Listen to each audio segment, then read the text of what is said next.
28 फरवरी से शुरू हुआ ये युद्ध 1 महीने से ज़्यादा हो चुका है और इस युद्ध में टेंशन ऑफ पॉइंट था स्ट्रेट ऑफ हॉर्मुज, जहां पर विश्व के तेल और ऐसा सक्रिय रास्ता जहां से विश्व का तेल और गैस की सप्लाई होती थी। स्ट्रेट ऑफ हॉर्मुज बंद हुआ तो मानो कि त्राहिमाम मच गया और इसी में सबसे ज़्यादा सवाल यही उठने लगा कि आखिरकार ये कब खुलेगा। इसको लेकर बातचीत भी हुई, लेकिन सबसे बड़ी खुशखबरी ये है कि स्ट्रेट ऑफ हॉर्मुज खुल गया है। इसका इफेक्ट क्या होगा, कब तक खुला रहेगा, ये सब कुछ हम बात करेंगे इस पॉडकास्ट में। नमस्कार, आप देख रहे हैं न्यूज़ 18 का डिजिटल प्लेटफॉर्म। मैं हूं आपके साथ श्रुति श्रीवास्तव और इस मुद्दे पर बात करने के लिए हमारे साथ है हमारे सहयोगी अंकुर जी। तो अंकुर जी, स्ट्रेट ऑफ हॉर्मुज खुल गया है जी। श्रुति, ये एक बड़ी खबर है और इसमें क्या है कि कुछ शर्तें थी जो अमेरिका और इजराइल ने मान ली हैं। वो शर्तें क्या थी? लेबनान वो मुल्क जहां पर पिछले 2-3 दिनों से लगातार गोलीबारी जारी थी, क्योंकि ईरान और इजराइल के बीच में तो सीज फायर हो गया था, लेकिन लेबनान एक ऐसा पॉइंट था जहां पर अभी भी कन्फ्रंटेशन था।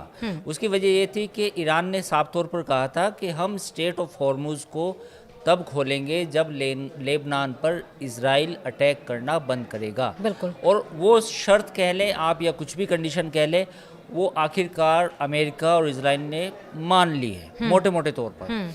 अब ये कब तक है? अब ये जो स्टेट ऑफ हॉर्मुज खुलने की बात हो रही है, ये हो रही है सिर्फ 15 दिनों की सीज फायर के दौरान। जैसा कि आपको मालूम होगा कि 27 अप्रैल को ख़त्म हो जाएगा, तो 28 अप्रैल को क्या होगा, या उससे पहले क्या अमेरिका फिर से ईरान पर अटैक करेगा या फिर बातचीत करेगा? ये तमाम वो सवाल हैं जो हम सबके मन में है। तो मोटे तौर पर अगर हम बात करें तो मोटे तौर पर बात ये है कि ईरान की बात को अमेरिका और इजराइल ने मान लिया है। ईरान ने बदले में स्ट्रेट ऑफ हॉर्मुज खोलने का फैसला किया है और अब जो अमेरिका का वहाँ ब्लॉकेड है, जैसा कि आपको मालूम होगा कि अमेरिका पिछले एक हफ्ते से 4-5 दिन से ब्लॉकेड कर रखा था, वो भी शायद खुलने के आसार हैं। तो ये तमाम चीज़ें डेवलपमेंट हुई हैं और इसकी पूरी दुनिया पर असर होगा। उसकी वजह ये है कि जो स्ट्रेट ऑफ हॉर्मुज है, वो जो रास्ता है, वो जो संकरा सा रास्ता आपने बताया 34 किलोमीटर का जो पैच है, उस पैच से दुनिया का बहुत सारा या कहें कि 20% ऑयल की जो सप्लाई है, LNG की सप्लाई है, वो होती है। पूरी दुनिया को इसका फ़ायदा मिलेगा। राहत की सांस है, राहत की खबर है, सब लोग राहत की सांस लेंगे और ख़ास तौर पर भारत को भी, क्योंकि देखिए भारत में भी आपने देखा सरकार ने काफ़ी हद तक वो जो झटका लगा था वो कहीं ना कहीं खुद ही एब्जॉर्व करने की कोशिश की, लेकिन एक सीमा के बाद वो एब्जॉर्व करना मुश्किल था, क्योंकि अगर गैस के दाम और बढ़ते, पेट्रोल के दाम और बढ़ते तो काफ़ी मुश्किल होती। तो कुल मिला के ये एक अच्छी खबर है। ठीक है, ये बड़ी बात है कि ऑल्टरनेटिव भारत ने तैयार कर रखा था, कतर से सप्लाई बढ़ा दी थी, लेकिन अब स्ट्रेट ऑफ हॉर्मुज खुल गया है सर, तो क्या गैस सिलेंडर के दाम जो बढ़े थे और जो ऑयल के दाम बढ़े थे वो कम हो जाएंगे? बिल्कुल। देखिए, जैसे ही ये खबर आई तो US ब्रेंट क्रूड का जो दाम था वो $83 पे आ गया, और जो नॉर्मल ब्रेंट क्रूड है उसके दाम में भी गिरावट आई। तो करीब करीब 10% की गिरावट आई है अभी। कल जब मार्केट खुलेगा, बाजार खुलेगा, शेयर बाजार खुलेंगे दुनिया भर के, तो उस वक्त भी कहीं ना कहीं एक ये अच्छा पॉजिटिव संकेत माना जा रहा है। और जैसा आपने देखा भी होगा कि पिछले 2-3 दिनों से शेयर बाजार में भी तेजी आ रही थी, तो वो कहीं ना कहीं मोमेंटम बरकरार रहने की उम्मीद है। पॉजिटिव खबर थी, जितनी भी नेगेटिव न्यूज़ थी सब जो है एब्जॉर्ब कर ली गई हैं बाजार के तौर पर। तो अगर आप वो जो एक बाजार में भी एक मुश्किल थी, कई लोगों ने निवेश किया था, उनको भी डर सता रहा था कि हमारे पैसों का क्या होगा, तो शायद एक अच्छी खबर ये है। दूसरी खबर ये है कि जो भारत का जो सप्लाई रूट था, जो सप्लाई चेन थी, वो फिर से बहाल होने की उम्मीद है, जिसमें फर्टिलाइज़र भी है, जिसमें तेल भी है, जिसमें गैस भी है, जिसमें दवाइयाँ भी हैं। क्योंकि देखिए हम एक्सपोर्ट भी करते हैं। जो मिडिल ईस्ट का जो रूट है, उस रूट के ज़रिए पूरे मिडिल ईस्ट में और आगे तक वहाँ एक पूरी लॉजिस्टिक की कॉरिडोर है। तो वो मिडिल ईस्ट कॉरिडोर उसे बोलते हैं। तो वो कहीं ना कहीं उसका भी कहीं ना कहीं एक राहत की एक अच्छी खबर है, जो मुझे लगता है कि ये आज आई है। और ये अगर 27 अप्रैल के बाद भी कंटिन्यू होती है तो फिर ये माना जा सकता है कि ये युद्ध ख़त्म होने के आसार हैं या उम्मीद है। अच्छा, इस्लामाबाद में जब बातचीत हुई थी, 21 घंटे की बातचीत हुई, सफल परिणाम नहीं निकला। उसके बाद ये आया कि न्यूक्लियर अटैक हो सकता है, अमेरिका इस तरह से प्लानिंग कर सकता है, लेकिन फिर सीज़ फायर हो गया। फिर उसके बाद लेबनान और इजराइल में भी सीज़ फायर 10 दिनों का हो गया, स्ट्रेट ऑफ हॉर्मुज खुल गया। तो ये जो वॉर का डायरेक्शन है, एंगल है, वो किस तरफ जा रहा है? ख़त्म की तरफ या ईरान या अमेरिका कोई और प्लानिंग कर रहा है इसके तहत? देखिए, 2-3 चीज़ें हैं हाँ। इसमें मैं आपको कुछ है 2 विकल्प बताता हूँ। हाँ। देखिए, अमेरिका की डिमांड एक तो ये है कि जो ईरान में जो यूरेनियम रखा है हाँ। वो वापस मिल जाए, मिल जाए, वो ठीक बात है। IAEA को मिल जाए या UN के किसी और एजेंसी के हाथ मिल जाए। तो अब उसके लिए क्या है कि उसके लिए अगर ईरान राजी होता है तो अमेरिका के लिए कहीं ना कहीं ये फेस सेविंग होगी। उसके लिए ये होगा कि देखिए, हमने जिस मकसद से लड़ाई शुरू की थी वो मकसद हमारा पूरा हो रहा है। अगर ईरान किसी भी कीमत पर यूरेनियम को वापस नहीं करता या उसको डिकम्पोज नहीं करता या उसको नष्ट नहीं करता किसी भी तरीके से, तो ये जो तनातनी का मुद्दा है ये बना रहेगा। तो इजराइल के साथ जो लड़ाई है वो अपनी जगह है, लेबनान की लड़ाई अपनी जगह है, लेकिन ये अंत में ये जो लड़ाई है ये यूरेनियम पर आकर टिकेगी। तो एक ऐसी चर्चा है, मतलब जो आमतौर पर सोशल मीडिया में चलती है, कि अमेरिका $20 बिलियन ईरान को दे सकता है बदले में यूरेनियम लेकर। तो अगर ये डील होती है तो तब ये युद्ध खत्म होगा। लेकिन मुझे अभी भी ऐसा लगता है कि कहीं ना कहीं अगर पेच फंसा, अभी भी 30 से 40% चांस है कि ये लड़ाई दोबारा शुरू हो सकती है।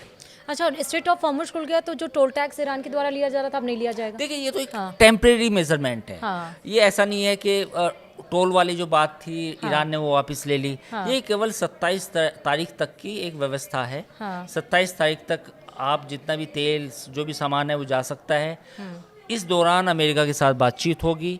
अगर वो बातचीत आगे बढ़ी तो कुछ सहमति हो सकती है। अगर बातचीत कहीं ना कहीं रुकावट हुई तो फिर से हम एक दूसरी जंग के हालात देखने को मिल सकते हैं। जैसे ईरान ये कह रहा था कि बिना वो शर्तों के घुटने नहीं टेकेगा, आत्मसमर्पण नहीं करेगा। अब क्योंकि अमेरिका उसके शर्त मान रहा है, क्योंकि दोनों ही देश कहीं ना कहीं चाहते हैं कि लड़ाई शांत हो, क्योंकि उसका इम्पैक्ट पड़ रहा है। तो एक शर्त मान ली गई, तो क्या अब जैसे यूरेनियम इनरिचमेंट की बात आई या स्ट्रेट ऑफ हॉर्मुज़ को खुले, और भी जो शर्तें हैं, तो वो और अपने शर्तों पर अडिग रहेगा या कॉम्प्रोमाइज़ करेगा ईरान? बिल्कुल यही सवाल है, यही हाँ। पॉइंट है श्रुति। देखिए, स्टेट ऑफ हॉर्मुज़ खुल जाएगा, इसमें हाँ। कोई दिक्कत नहीं है। राइट। मुझे लगता है कि ये उतना बड़ा मुद्दा नहीं है, ईरान इसे उतना बड़ा भी मुद्दा नहीं बनाएगा। राइट। लेकिन पॉइंट ये है, सारी लड़ाई किस बात पे शुरू हुई थी कि ईरान अपना जो न्यूक्लियर, परमाणु जो सामग्री है उसको IAEA जो इंटरनेशनल हाँ, एजेंसी है एजेंसी। उसको दे दे या खुद नष्ट कर दे निगरानी में, या किसी दूसरे तीसरे देश को सौंप दे, राइट जो मीडिएटर हो, जी। जो आपस में सहमति बने। जितने भी पावर्स हैं, 6 पावर्स हैं जो जो जो नेगोशिएशन कर रही थी ईरान के साथ। लेकिन अगर ईरान ने ऐसा नहीं करा तो फिर अमेरिका और इजराइल को इस बात का खतरा है कि आने वाले टाइम में ईरान एटम बम बना सकता है और फिर ईरान के साथ डील करना बेहद मुश्किल हो जाएगा। अच्छा, ये बैक टू बैक जो केसेस हुए हैं, कल लेबनान और इजराइल में सीज फायर हुआ, आज स्ट्रेट ऑफ हॉर्मुज़ खोल गया, इसके पीछे कोई रणनीति आपको समझ में आ रही है? देखिए, अमेरिका ने और इजराइल ने 2 कदम पीछे खींचे हैं, नो डाउट। एक कहीं ना कहीं लेबनान को लेकर गतिरोध था, और इजराइल लेबनान में पिछले 4-5 दिन में जितनी भारी बमबारी की है, कहीं पूरे गांव के गांव ख़त्म कर दिए। और आगे जो जिस तरह का एडवांसमेंट किया है इजराइल की आर्मी ने, उसके बाद इजराइल को लगता है कि लेबनान का मोटा मोटा टारगेट उसका पूरा हो गया। तो जैसे ही वो टारगेट पूरा हुआ तो उसके बाद इजराइल ने अमेरिका को सिग्नल दिया कि हम यहाँ पे सीज फायर कर सकते हैं, हमें लेबनान में अब कोई और एग्रेशन की ज़रूरत नहीं है। तो तब ये हुआ है एक तरह से। और दूसरी बात ये थी कि ईरान की ये सबसे बड़ी डिमांड थी, वो उसको सीज फायर वायलेशन मान रहा था। तो अगर ये लेबनान के साथ ये डील हुई भी है या लेबनान में जो सीज फायर हुआ भी है, ये कहीं ना कहीं ईरान भी अपनी जीत बताएगा। तो कुल मिला के ये एक पॉजिटिव पॉइंट है अगर बातचीत आगे बढ़ती है। लेकिन मैं अभी भी ये बात कहूँगा, हमारे इस पूरे एनालिसिस में सबसे बड़ी बात ये है कि बातचीत टूट सकती है, क्षणभंगुर है, एक तिनके से टूट सकती है।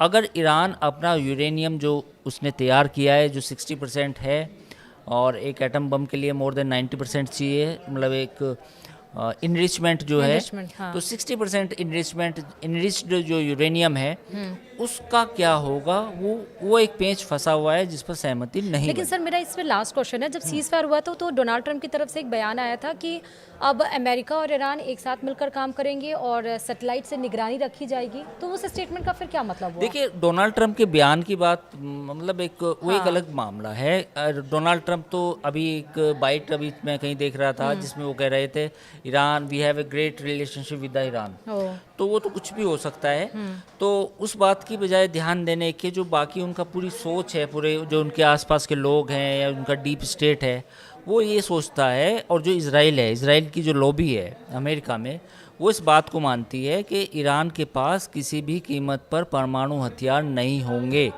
भविष्य में भी। तो ये उनकी डॉक्ट्रीन है। तो इस डॉक्ट्रीन को वो उससे पीछे नहीं हट सकते, और यही वजह है कि वो किसी भी कीमत पर, खासतौर पर इज़राइल, क्योंकि इज़राइल ईरान को अपना एग्जिस्टेंस की थ्रेट मानता है, तो वो एक हमेशा यही बात कहेगा कि भाई मैं किसी भी कीमत को ईरान को परमाणु संपन्न देश नहीं मान सकता, या नहीं मान कर संपन्न देश नहीं बनने दूंगा। उसके लिए मुझे किसी भी हद तक जाना पड़े, और अमेरिका में जो भी गवर्नमेंट है उसको चाहे मुझे कैसे ही कन्विंस करना पड़े, मैं ऐसा हरगिज़ नहीं होने दूंगा। और क्योंकि अमेरिका की हमेशा पॉलिसी भी यही रही है कि जहाँ पर रिसोर्सेज रिच जो भी कंट्री रही है उसको हमेशा कैप्चर किया, चाहे इराक देखिए आप, अफगानिस्तान देख लीजिए, वियतनाम देख लीजिए, जो वहाँ पे भी उसने यही किया है। मेरा लास्ट सवाल है, बातचीत होगी तो कहाँ, फिर से इस्लामाबाद या कहीं और? देखिए, मुझे ऐसा लगता है कि अभी ये जो बातचीत है ये अपने आखिरी चरण में है। तो मुझे लगता है कि बातचीत जो पाकिस्तान ने शुरू की है दोबारा, और इसमें चीन का भी एक बड़ा रोल है, राइट। तो इस बातचीत को मुझे लगता है कि कहीं ना कहीं ये किसी एक थर्ड कंट्री में हो सकती है, और मेरा अनुमान है कि शायद ये सऊदी अरब में हो जाए। ओके। इस्लामाबाद में भी हो सकती है, पर अब इस बात की भी संभावना है कि चूंकि थोड़ी सी टेंशन ईज ऑफ हुई है, हाँ। कूलिंग हुआ है दोनों साइड से, दोनों साइड एक एक कदम पीछे हटे हैं, तो शायद थोड़ी सी बातचीत और बेहतर माहौल में हो। ठीक है, तो ये पॉडकास्ट आपने समझा कि स्ट्रेट ऑफ हॉर्मुज़ को लेकर और क्या ग्लोबली इम्पैक्ट होगा, वॉर का क्या फ्यूचर है, 27 तारीख के बाद 28 तारीख को क्या होगा, विज़न क्या है, क्योंकि तीनों ही देश चाहते हैं कि अब लड़ाई रुक जाए, और कहीं ना कहीं जो ईगो की लड़ाई थी वो शांत पड़ रही है, शर्तों के साथ ही सही। फिलहाल इस पॉडकास्ट में इतना ही। Thank you so much sir हमारे साथ जुड़ने के लिए, और इस वीडियो में इतना ही। देखते रहिए न्यूज़ 18 राजस्थान। नमस्कार।